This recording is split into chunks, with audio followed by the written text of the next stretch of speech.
Good morning. My name is Arjun Ender. My name is Ivan Gopaninko. My name is Gabriel Nunez. And my name is Richard Tang. Today we'll be discussing the marketing of vapes towards teens. Our research question for today is how has the marketing of e-cigarettes impacted the well-being of American teenagers over the last 20 years?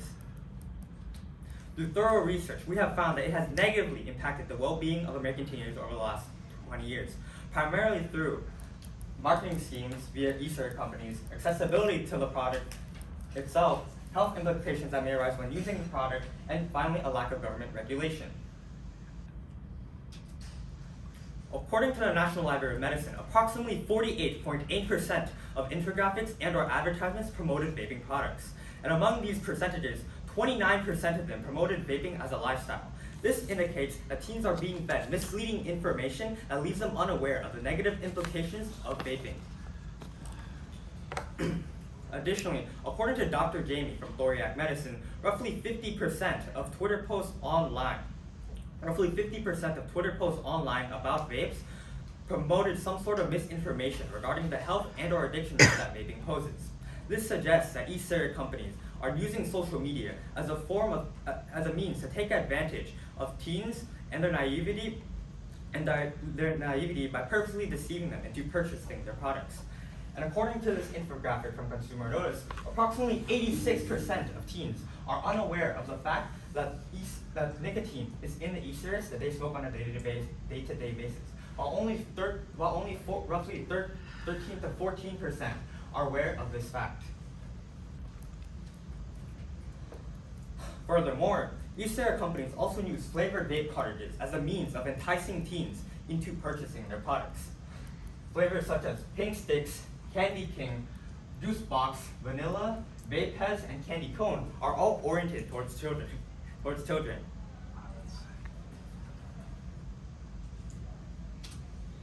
But the issue is not just that teenagers want to use vape products. The issue is that teenagers want to and can acquire e-cigarettes very easily. The American Journal of Public Health found that 77% of students go to school within 10 minutes of an e-cigarette retailer. Also, according to this infographic from Tobacco Free Kids, you can see that 63% of schools in 30 cities are located within 1,000 feet of a tobacco retailer. The evidence is very clear. If a teenager wants to acquire an electronic cigarette, it's a very quick detour from their way to or from school to actually get to one of these retailers. Also, when teenagers move past vape sellers every day on their way to and from school, they're implicitly more likely to believe that vaping or purchasing vapes is acceptable, further increasing the likelihood that they use vapes. But even if teenagers aren't purchasing vapes directly, they still have other easy ways to access these electronic cigarettes. As you can see in this infographic from the Minnesota Department of Health, among 8th, 9th, and 11th graders who vape, more than 70% got these vapes from their friends. This means that even if we magically eliminate all e-cigarette retailers in the country, teenagers can still borrow vapes from each other and develop and maintain these deadly habits. Lastly, the accessible costs of vaping compared to traditional cigarettes make it affordable for teenagers. The Truth Initiative Foundation found that the average cost for Juul pods and e-cigarette liquid annually is around $2,500. Compare this with smokefree.org, which found that the annual cost for smoking traditional cigarettes is around $12,000, an increase of over 4 times. Also, this infographic from Ruthless Vapor, an electronic cigarette company which measured how much products it sells, found that the yearly minimum cost of vaping is only around $400, whereas for traditional cigarettes, it's around $2,000 to vape for a year, to smoke for a year. These differences in cost make electronic cigarettes much more affordable for teenagers who mostly work minimum wage or low wage jobs and can easily afford cigarettes that aren't as expensive, namely electronic cigarettes. There are many health effects attributed to the use of vape devices. One of the main effects of the use of e-cigarettes is lung-related issues. For example, according to Daniel Overbeek, a toxicologist at the Harvard Toxicology Center, states that vapes may cause acute toxic lung injuries like fibrocystis, alveolar damage, and pneumonia. These injuries compromise the body in a severe way which negatively impacts the health of teens. According to this infographic by the Centers for Disease Control and Prevention, or otherwise called the CDC, e-cigarette users inhale substances like volatile organic compounds, nicotine, cancer-causing chemicals, and many more. All of these chemicals harm the body, which is caused by the marketing highlighted by Richard, which is possible by the accessibility highlighted by Ivan.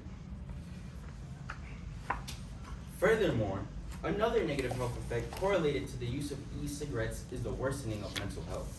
According to the Truth Initiative, a nonprofit organization dedicated to the rejection of nicotine products, state that 81% of 15 to 24-year-olds use e-cigarettes to decrease stress, anxiety, depression, and other such conditions. The reality is that these conditions worsen over time among e-cigarette users.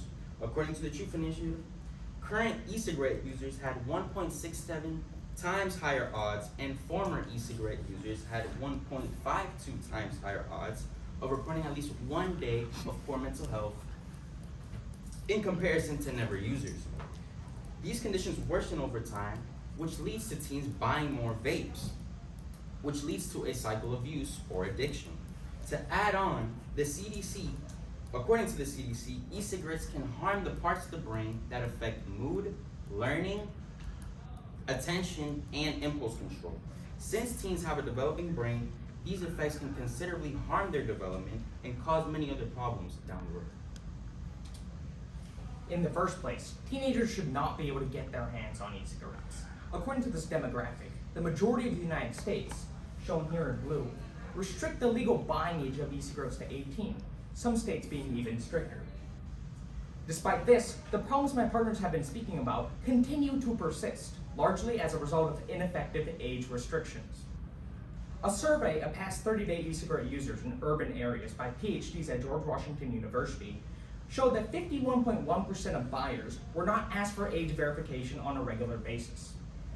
As Ivan said, vape shops are located in proximity to schools. If these vape shops are not regulating their vapes properly, teenagers will be able to access these vapes when proper age verification procedures could have otherwise prevented it. Furthermore, online purchases of vapes are also problematic. A study at the University of California showed that online purchases of e-cigarettes using teenager credentials resulted in only 5 out of 98 orders being rejected due to age verification screening, resulting in a youth buyout rate of 93.7%.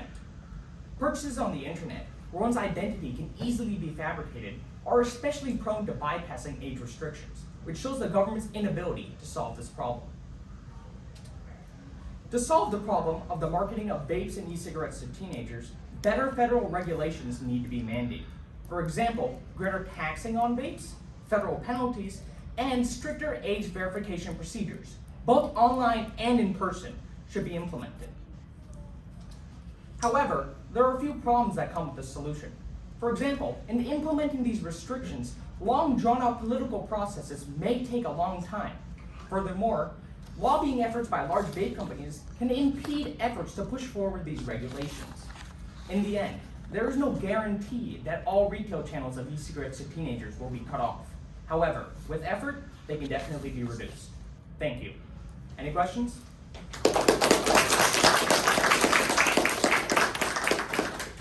All right, Richard, you're up first. If I can get my hand to work.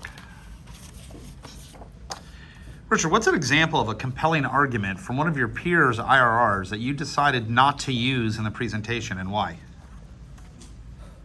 One compelling argument we decided not to use was celebrity endorsement of vaping products.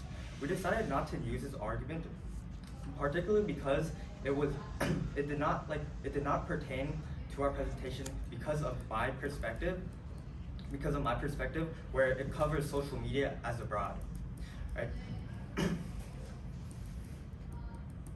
Okay. Yeah, I wasn't sure if you were done there. All right, next up. Ooh, Gabe. Give one specific way that your thinking changed as a result of learning about Ivan's findings. Well, a way my thinking changed after Ivan's findings was that before I didn't know that vapes were so highly accessible to teenagers, because that's basically the brunt of his research. So after finding that, I now understand how many people can be affected in terms of health-wise, which is mine, by his accessibility. All right, next up.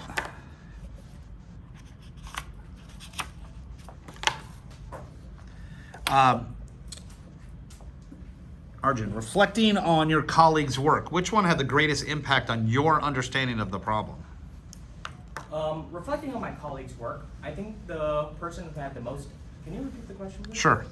Reflecting on their work, any one of them, which one had the greatest impact on your understanding of the situation you guys outlined? I think Gabriel's work had the most impact on my understanding of the problem because Gabriel's part was about how there are real world implications to using the e-cigarettes and how teenagers' well-beings are actually being impacted negatively by what these e-cigarettes bring about.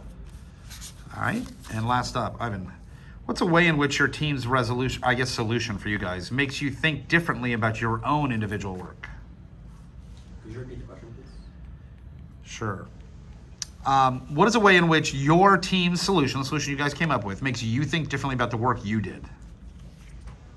So our team's solution was about increasing government regulation, meaning to stop kids from being able to purchase e-cigarettes and stopping e-cigarettes from being able to market directly towards teenagers.